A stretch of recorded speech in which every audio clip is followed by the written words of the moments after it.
Kita ke Apple Corporation sekarang, di mana kita akan menjawab apakah Apple akan menjadi the next Nokia alias menjadi musnah. Mengapa channel Cara Cerdas Bernegara ada bicara mikroekonomi seperti membicarakan perusahaan kali ini? Kita jelaskan. APBN sebuah negara itu ibarat sales atau omset sebuah perusahaan. Jadi kalau APBN Indonesia sekitar 2.000 triliun rupiah atau sekitar 130 billion dolar, maka omset perusahaan yang nilainya 130 billion dolar per tahun di dunia itu ada lebih dari 350 perusahaan. Kalau PDB Indonesia 1.100 billion dolar atau 1,1 triliun dolar atau sekitar 16.000 triliun rupiah, maka valuasi perusahaan yang nilainya di atas 1 triliun dolar ada lebih 20-an perusahaan di dunia ini. Maka kita ambil contoh saja, misalnya BlackRock. Perusahaan ini kapitalisasinya adalah 9 triliun dolar atau 9 kali PDB Indonesia. Itu hanya contoh salah satu perusahaan. Makanya membicarakan negara, sesekali kita membicarakan perusahaan yang nilainya lebih besar dari negara Indonesia,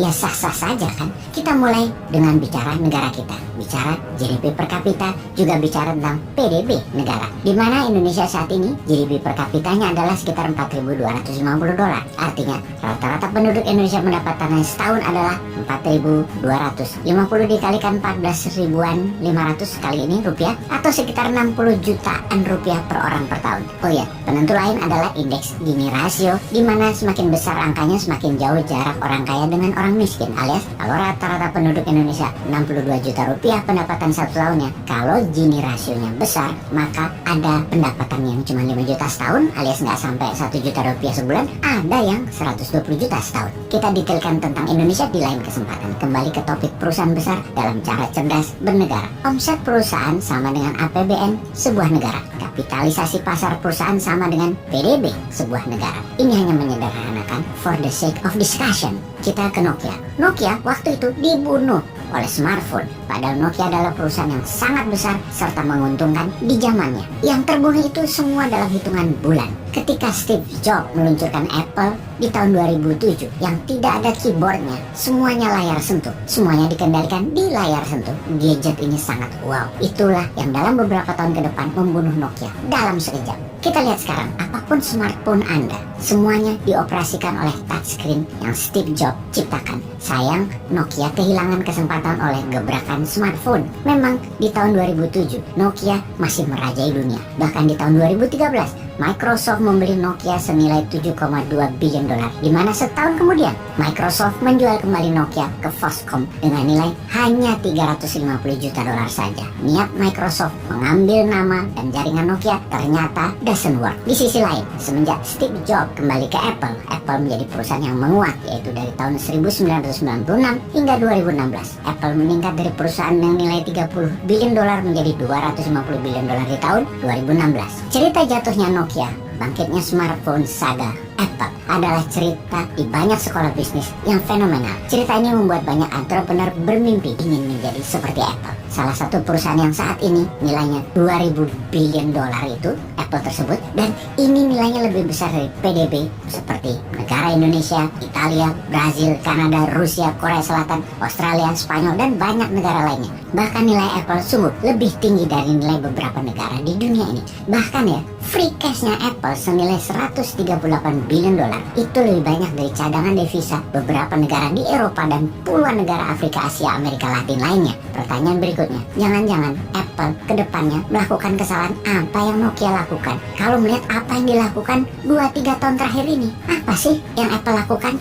Mengapa dikatakan akan meniru langkah Nokia, yaitu runtuh? Apple saat ini bukan perusahaan yang lagi dalam keadaan krisis. Hanya saja kita melihat apa yang akan terjadi dalam pandemi, di mana suplai bahan dasar Apple banyak datang dari Tiongkok yang sudah dalam 2 tahun ini tersendat. Namun bukan pandemi yang membawa masalah Apple, karena sebelum pandemi penjualan Apple sudah mulai turun. Turun tersebut selama 3 tahun terakhir, walaupun tidak signifikan, tetap merupakan yang terburuk di dalam 16 tahun terakhir di dalam prestasi Apple. Tim Cook, CEO Apple, mengatakan penjualan Apple menurun telepon yang terbesar di Tiongkok, dan ini berimbas ke penjualan ke seluruh dunia. Penjualan di Tiongkok turun 29%, diakumulasikan dalam 3 tahun terakhir ini. Bahkan analis dari Goldman Sachs mengatakan ini sebuah cerita panjang yang bisa membandingkan Apple dengan Nokia, yaitu dulu Nokia bergantung pada pelanggan Nokia untuk mengupgrade teleponnya, alias setiap telepon Nokia lahir baru maka ada fitur baru serta upgrade kapasitas serta modelnya terbaru.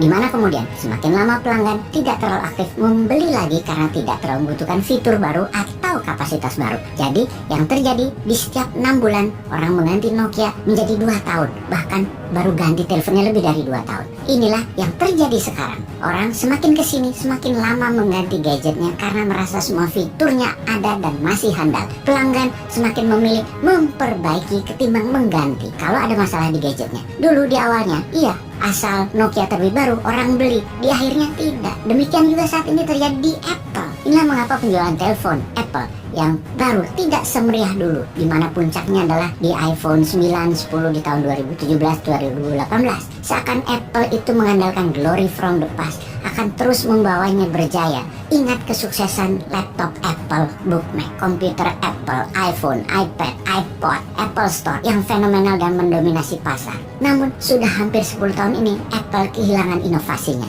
Jadi daripada fokus mencari lahan baru, agaknya Apple lebih memilih mempertahankan wilayahnya. Oke, kita kunci kata penting di sini dalam tanda petik mencari lahan baru dan mempertahankan wilayahnya. Steve Jobs punya legacy menambah inovasi dan menambah lahan baru. Manajemen sekarang tidak. Untuk berinovasi, baik perusahaan atau negara, mereka wajib menganggarkan dana dan tenaga di R&D atau Research and Development. Ini kata kunci berikutnya, inovasi perlu anggaran dan difokuskan dan dipermudah. Apple per tahunnya hanya menganggarkan 8% biaya R&D dibandingkan dengan Microsoft yang 13%, atau dibandingkan dengan Alphabet holdingnya Google yaitu 16% dari revenue biaya inovasinya. Apple ketinggalan jauh dalam 10 tahun terakhir yang hanya fokus di jualan. Lalu di dalam mencari lahan baru, bukan selalu pasar yang dilebarkan. Salah satunya yang terbaik adalah mengakuisisi perusahaan baru yang menciptakan produk baru yang segar, atau supplier diakuisisi, mitra-mitra dagang juga untuk di merger. Dan Apple juga lambat dalam hal ini. Buktinya Apple hanya mengeluarkan 2% dari free cash flow-nya sejak 2012 di dalam melakukan merger akuisisi ini. Terakhir, Apple mengandalkan brand nama mereka. Kesannya kalau membeli produk Apple, Anda berada dalam level sosialita teratas. Namun ternyata generasi milenial dan zilenial tidak melihat itu di Apple. Juga sisi buzz atau pembicaraan di sosial media di banding terakhir yaitu Apple 5 hingga saat ini. Suara noise di Google turun jauh hingga separuhnya dibanding 10 tahun yang lalu. Lalu demi meningkatkan profit, seri Apple terakhir tidak menyertakan earbud dan charger lagi, yang ternyata membuat pembeli kecewa karena separuh pembeli Apple tetap membeli charge dan earbud di tempat lainnya, yang mana akhirnya pelanggan jadi tidak nyaman. Memang terlihat menguntungkan penjualan telepon tersebut, namun salesnya turun di mana-mana hingga 20% bahkan turunnya. Jadi kalau Apple tidak mengambil wilayah baru, tidak ada inovasi baru, tidak menambah pelanggan baru, Apple akan mengikuti sejarah Nokia dan BlackBerry. Moto Apple, think different, agaknya tidak dijalankan. Semoga ini bisa menjadi cermin kita semua untuk berbisnis dan bernegara.